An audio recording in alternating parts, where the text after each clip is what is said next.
Your dad's a fascinating character. You know, I always think he gets a bit of a hard rap, your dad, because yes, he's a disciplinarian, but wow, without that discipline that he had, would any of you have got where you got? I mean, I don't know, but I suspect his drive and the pressure he put on you and the work ethic and all this kind of thing. He's very strong. Yeah. I mean, would you say, when you look back on your relationship with your father, is he predominantly a good man, do you think? How would you position him? I think my father means well.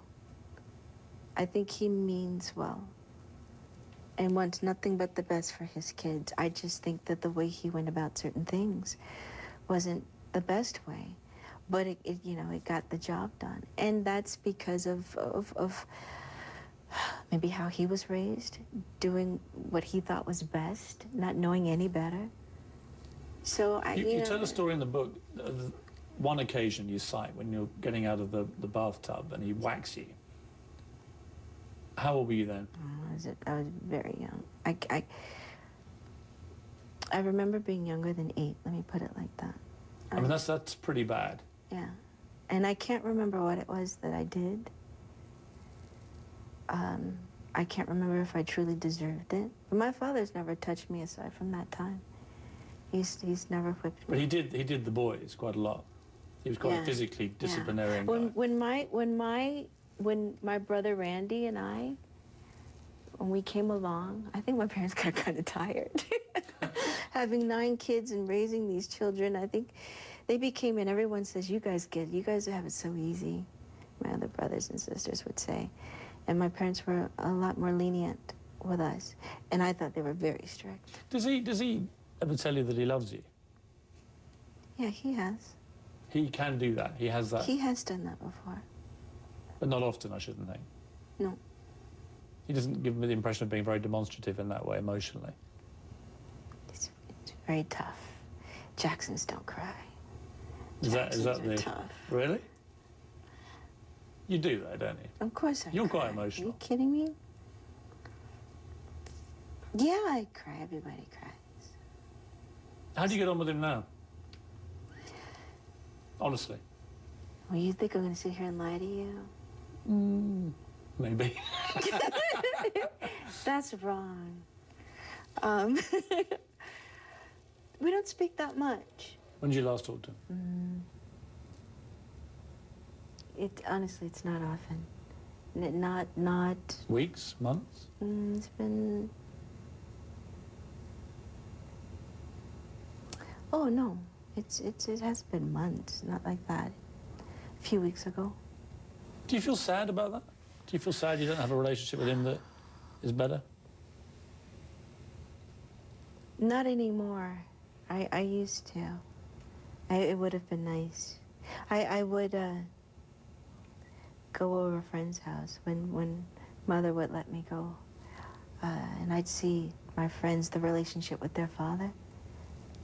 How they call him Dad and sit all in their lap and... What do you call him? Joseph. Always have done? One time I tried to call him Dad. And what happened? He said no. He said no. He said, I'm Joseph. You call me Joseph. I'm Joseph to you. So your father tells you one time, you don't do it again. So I've always called him Joseph. It's sad, isn't it? That he's... Yeah, it is. I mean, I wish our relationship was different, but I know that he loves me.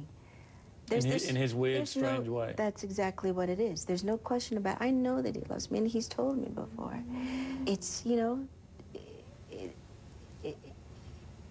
he has his issues, his things, the way he was brought up, and he's set in his ways, and I think he did the best that he could, and I think he did a wonderful job with us. I mean, the outcome, but the way he went about it, I don't know if I agree with that, but we turned out okay. We turned out pretty okay. Do you think you'll have children? I hope so. Do you worry the clock's ticking or not? No. It's, you know, I've given it up to God. Have you come close to thinking, right, I'm going to have a baby now?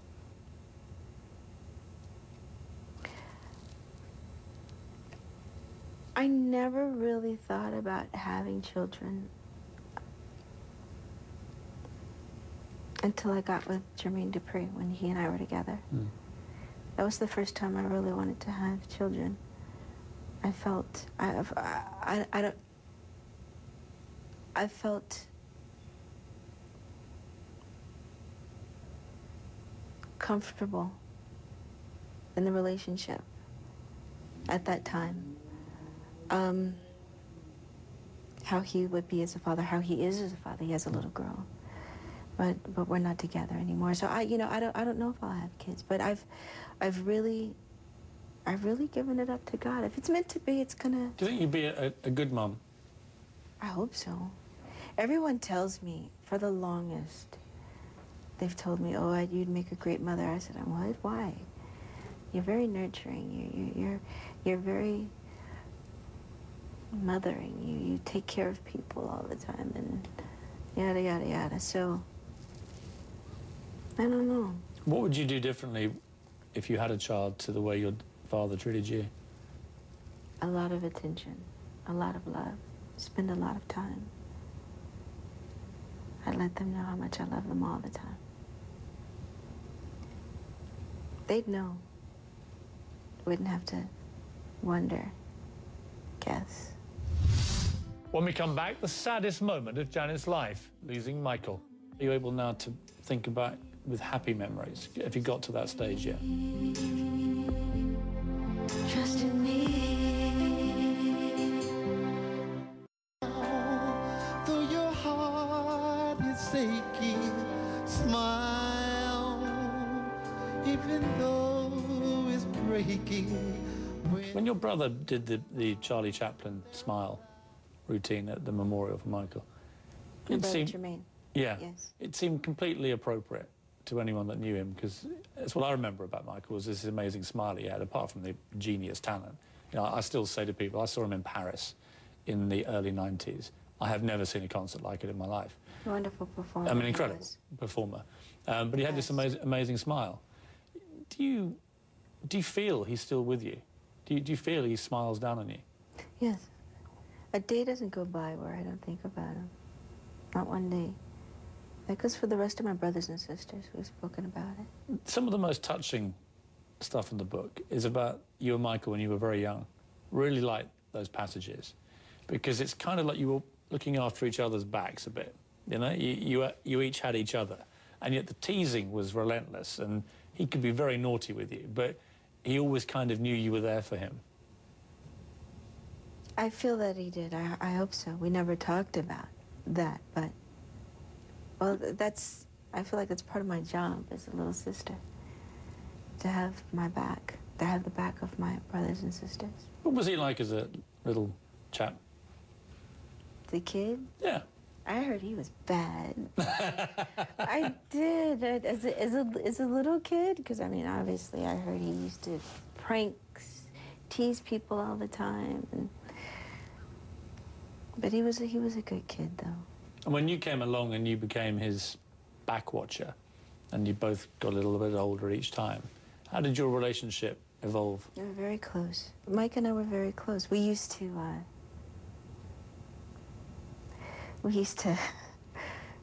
go to this restaurant called Love's. I don't think it's in existence anymore. And we used to get a ton of dinners.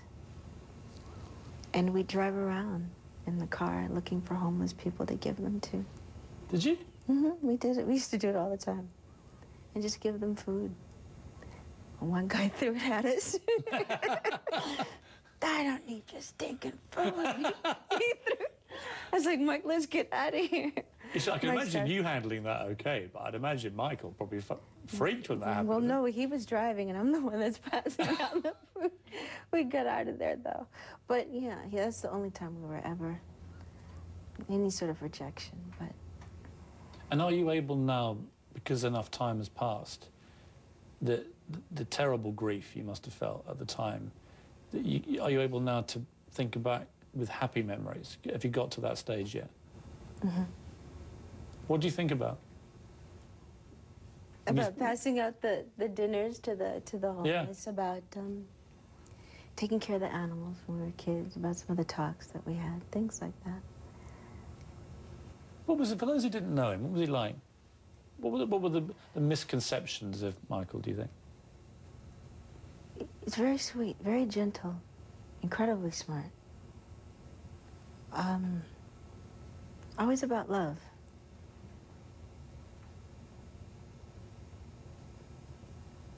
Always about love. He knew who he was. Do you think most people misunderstood him? Mm-hmm. I interviewed Michael. Oh, you did? Yeah, I interviewed him. And I found it fascinating to actually talk one-on-one with him. Because, A, he seemed completely normal to me, and we had a great discussion about all sorts of things. Mm-hmm. Great sense of humour.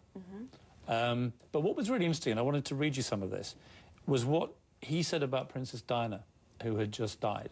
He said to me, I told her that no normal person could possibly understand the life that she led. I'd had that attention since I was a kid. Diana had had it only from the age of 19. I'd had it all my life, so I knew how to handle it. I just said to her, rise above it all. I would tell her how I'd go on stage sometimes in the worst pain, either emotionally or physically, with something like a toothache, and I would put whatever it was out of my mind and perform. And I said to her, be strong, be determined, no one can hurt you. You can only hurt yourself, so be defiant. And I think she appreciated it and got something from my words. I think I was able to comfort her. And when I read your book, there was a lot of similarity there in terms of the way that you dealt with the appalling tragedy of Michael's death. You know, you had to get back out and perform. And when I read these words again, I was thinking, wow, it's almost exactly the situation you found yourself in. For one, listening to what you said, what he had said to you, a part of that is how my father raised us. Whatever's aching you, whatever's going on in your personal life, you don't let it show. You have a job to do. They're not there to know your business. Get out there, they paid their hard-earned money to see you work, to see you perform, and you give them that. So you don't let them, you don't show the pain that's going on inside of you. I got back to work right after my brother passed. It was very difficult at times, and there were moments that when it helped me get through it, really. Performing does. Mm-hmm. Is that because you have a kind of weird communion with an audience, that having people there to almost share it with? Is it that? This one-on-one, or not even one-on-one, just even, yeah, well, one-on-one, or getting in front of a small group.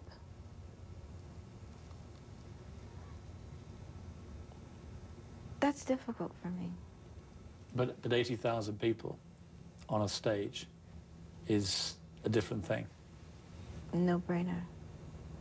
Isn't that weird? It is weird. Isn't that crazy? I mean, I don't know what that's like because I've never done that. And here's another one that's kind of crazy. I don't like when people stare at me. Really? Oh dear, I'll be staring at you for about half an hour. Well, that's it. It's like I'm in the wrong profession. I'm in the wrong business. It's like, gosh, I don't You don't like being looked at? Uh-uh. You are in the wrong business. I know, right? It's crazy. It's kind of crazy. I'm in the wrong business. But it's easier for me when I'm moving, when I'm thising, when I'm thating. But if I'm just still in speaking, it's a lot harder for me. So I just have to put on that face. In a moment, Miss Jackson on The Real Diva in the Family. Well, let me stop, because I think my sister's a diva.